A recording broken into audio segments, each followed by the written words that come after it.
The impeachment threat.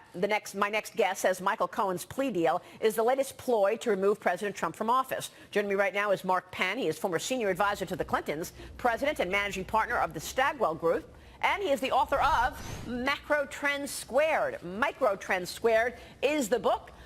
You got to check it out. Mark, it's great to see you. Thank you so much for joining us. Good morning, Maria. So I was just reading your op-ed in The Hill. Once again, right on point in this op-ed. Cohen's plea deal is a prosecutor's attempt to set up Trump. In it, you write this: contrast what is going on here with the treatment of millions of dollars paid to a Democratic law firm, which in turn paid out money to political research firm Fusion GPS and British spy Christopher Steele without listing them on any campaign expenditure form. There is no question that hiring spies to do opposition research in Russia is a campaign expenditure. Yet no prosecutorial raids have been sprung on the law firm, Fusion GPS, or Steele. The reason? It does not get Trump. Mark, let's talk about this. I've been making this point now for a little while, and you write about it. Kim Strassel wrote about it today in the Journal. She's got a great op-ed calling the law justice partial. Tell us what you see is happening here, Mark. Well, what I see is that associates of Trump are being targeted, and their personal backgrounds researched, and apparently a number of them didn't pay their taxes, but they're taking unrelated issues to try to force them, and I think in the Code case, to plead to things that I don't even think are crimes. Whether or not these non-disclosure agreements were sought are personal expenses. This was litigated in the Edwards case. It was ruled by the FEC. We went through an entire year with President Clinton in impeachment over similar matters. The country rejects this. For this now to have devolved back into this, and at the same time, if one were really concerned about FEC reports suddenly raising them up to criminal prosecutions, one would be concerned about the millions of dollars that went to the law firm that then went, and was not disclosed, that it went to sponsor the dossier, which was an important matter in the election. It was a really important matter, and we know during 2016, July of 2016 was when the FBI launched an investigation into the Trump campaign and to try to find collusion between Donald Trump and the Russians. We have not seen any evidence to that, and yet we also know that Hillary Clinton was also under investigation for her email abuse, and a lot of people say it wasn't much of an investigation at all. The FISA abuse, they used this dossier, which was unverified, to get a warrant to spy on an American citizen, and yet all of these things are right there in front of us. So many people have already been fired at the top of the FBI and the Department of Justice. Can Robert Mueller just completely ignore all of this stuff? Well, he has, and he completely continues to do exactly that. And in fact, he's let his investigators and prosecutors just go after Trump people and administration people, without any judicial or prosecutorial, restraint whatsoever. I think that's really clear when you kind of look at what happened with Cohen. You see that in the tens and scores of people who've been investigated. You see that in what's happening with Roger Stone. Look, one of Stone's aides, at least, is fighting the subpoena and really raising the valid question is, how did Mueller, with all the powers he's been granted, all the independence he has, ever get appointed without having gone through Senate confirmation? There's no other person as powerful as Mueller in the government, with their own budget, with their own, in effect, police force, FBI teams, and prosecutors that didn't face that kind of confirmation.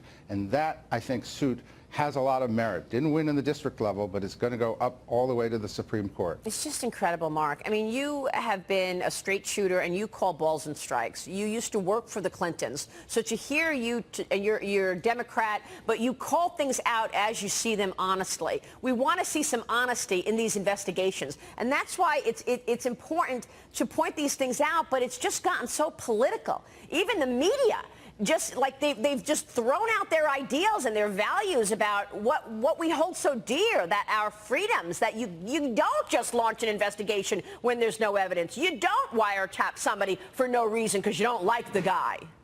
Right. You don't use a Logan statute that's never been used in hundreds of years to try to ensnare and investigate someone who's going to be national security advisor. You know, you don't go after people's lawyers and look through all the confidential and lawyer protected material. You don't force people and threaten them with repercussions against their family to get plea deals. Look, I think Cohen would have pled to the Lindbergh kidnapping if it would have gotten him time off. I mean, it's completely absurd what's happened here. Justice is no longer being served by the way this is run. Any school child can see the double standard that's applied, and the rule seems to be, let's get Trump. If it's not Russia now, let's make it these non-disclosure agreements. Let's elevate these campaign finance issues as though, in fact, millions of dollars of fines aren't routinely paid by campaigns over matters just similar like this on a civil basis. And particularly, the FEC ruled in the Edwards case that none of this was a campaign expenditure, that these are personal expenditures. Right. So you think that personal expenditures, he paid the women so that they wouldn't talk about an affair or whatever they did together. And how did they get to campaign expenditures then? How did they get Michael Cohen to say, yes, I'm guilty of campaign expenditures and abuse? Because they got him on tax evasion and said, look, we'll go easier on you if you just plead the way we want you to plead on these election matters, even though if they had a trial, just like with Edwards, I don't think they could win the trial on this. And so that's how they then say, oh, let's bring the president in because he's now conspiring in illegal acts, and oh, that's impeachment. Well, they weren't crimes to begin with. These were perfectly legal activities, non-disclosure agreements that were completely routine, and they're turning legal actions into crimes. Mm-hmm. That's what was attempted in '98. It's why I was so against it in '98 and why I'm against it today, and why I think Democrats and Republicans should have been against both, because democracy and votes ought to decide elections, not runaway independent councils. Did you know about the payments? Later on, I knew. Later on. But you have to understand, Ainsley, what he did, and they weren't taken out of campaign finance. That's a big thing. That's a much bigger thing. Did they come out of the campaign? They didn't come out of the campaign. They came from me. All right, so the president's saying the payments came from him and it wasn't campaign cash, but if the intent was to influence the election, as some prosecutors have been telling me, is that in itself a crime? I'm not a lawyer, but I think we really need a good one. Unfortunately, we have a good one, criminal defense attorney Caroline Polisi. This has moved on me here, so if you'll indulge my stupidity. I thought it was a big deal if you were using campaign finance funds to do stuff like this. If the president is using his own, then what's the problem? Okay, so you're not stupid, because it is actually quite complicated. In the realm of campaign finance law violations, it's sort of split into two separate categories: contributions and expenditures. And this changing story we're hearing from Trump indeed makes it sound like he wants this to fall into the expenditure camp of sort of the realm of possible violations, because, as you noted, there is no constitutional limit on the amount of money you can spend on your own campaign. There is, however, a reporting requirement. So I think what Trump wants to move this into sort of the less bad crime. The more serious offense is the one that Cohen pleaded guilty to, which is an illegal contribution over the legal limit. So Trump could be seen both as an aider and abettor in that crime, in the crime that Michael Cohen stood up before federal court and the public to say that he made this contribution at the behest of the president. So the issue here, though, and why it's different from the Obama sort of, slap on the wrist fine, is that this was a knowing and willful violation. Because they did it in such a secretive manner, either way you cut it, if you're looking at the expenditure category or the contribution category, this is a criminal offense. All right, let's say this ends up being part of a Mueller report. That's a stretch, and again, it might not be. But obviously, Congress can do whatever it wants with whatever report Mueller provides. For example, Mueller isn't going to be the one recommending impeachment. It's up to the people who read that report. Would that be, in and of itself, enough, if it were in the final report, to get some going in that direction? Because it seems like a stretch to me, but what do you think? Well, I mean, absolutely, they're already talking about it, but the question really is, what does Congress believe qualifies as a high crime and misdemeanor? That is the text in the Constitution for an impeachable offense. And the way I always describe it is that if you look at criminal offenses versus impeachable offenses, they're a Venn diagram. And there is, of course, overlapping territory there, but there's a lot of not overlapping territory. So the question is, what standard are they going to hold the president to? If indeed he did commit a crime, and it's looking like, based on all the statutory language, he did commit a crime. But how serious of a crime is it? Does it get you to the level of impeachable offense, high crime and misdemeanor? Just help me with this, and I'm sorry I'm slow here, but I don't see the crime part. Now, believe me, I don't carry water or anyone here. I just want to understand, is the crime that, to hear Cohen tell the way it was covered in the media, the president knew, and this was part of a strategy to influence an election, that if this had come to light, you know, it would have been a disaster. He would have lost, even though, given the Access Hollywood tape, sometime earlier, that's hard to believe. But that he was altering the election, and a payoff was the means by which he did that. I don't know. Well, okay, so the way the law views it, Neil, the moment that money was transferred to a Karen McDougal or a Stormy Daniels, it was from Michael Cohen, right? He took out a home equity line of credit.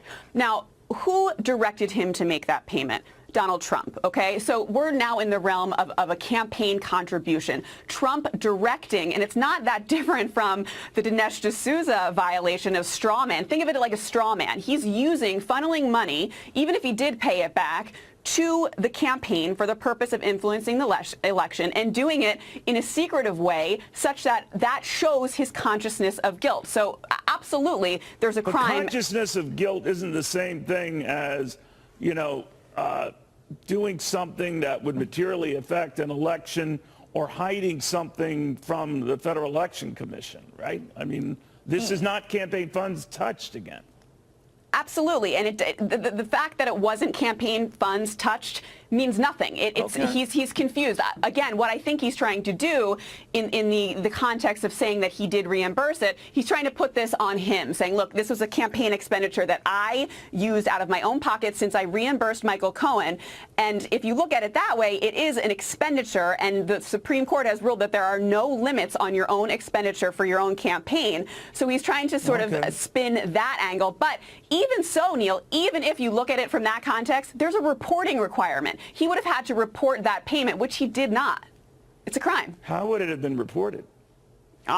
In his papers, when he submits it. $150,000 to pay off a stripper. You know well, exactly. I mean, exactly. It's laughable because he clearly was trying to hide it, because there's no way he was going to report it. All right, I know I'm going along with you, and my producer's going to go crazy, but you're so good here. But I just want to understand this. Wouldn't he have more problems, not so much with those payments, but the back and forth, and he's been inconsistent on it? At first saying he knew nothing about them, then he did. At first saying that, it was Michael Cohen calling the shots and signing the checks and deciding who get what, and it was him. Yeah, so again, the back and forth, the story, the back and forth, just to clarify, there is nothing illegal about a catch and kill practice. There would be nothing illegal about this. It would be sleazy, it would be amoral, and people would say it's just bad practice, but it wouldn't be illegal if it hadn't been done so close to the election for the express purpose of influencing the election, of hiding this information, silencing these women, because he knew it was going to have an effect on his campaign. So that's the issue. That's why it gets into a campaign finance law violation, and it's the timing of it. All right. Well, I think I understand a little bit better, but I'm very, very confused. You lawyers, you really tie things up in knots. I know. No, but you do it very well. Sorry. I will say that. Thank you very, very much. I do appreciate it.